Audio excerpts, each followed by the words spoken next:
Hi, I want to talk about the book Dominicana by Angie Cruz. This follows a woman named Anna who lives in the Dominican Republic, and she is 15 years old.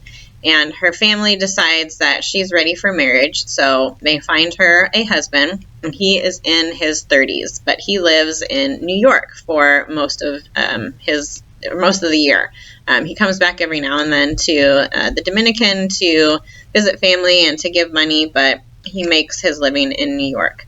So her father, Anna's father, decides that this is a good match for her for some financial reasons and sends her to New York City.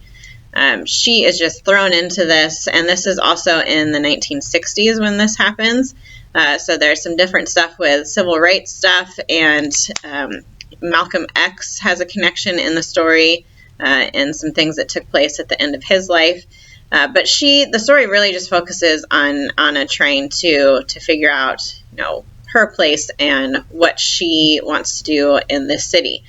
She had dreams about what it was going to be like, and most of those dreams are squashed when she gets to the city. It's not as romantic as she thought it would be, and it's not this amazing place that she pictured when she was back home in the Dominican. But she does end up making it her own. She grows up, she becomes in charge of her family, of her life. She does develop a love interest, which is not her husband, so there's complications there. She has a child with her husband, and we follow that. So really, there's so much happening in this, but the story time-wise is really short, that it happens from the time that she is engaged to the time that she gets pregnant, just in those first couple years of her marriage. So a lot is happening here.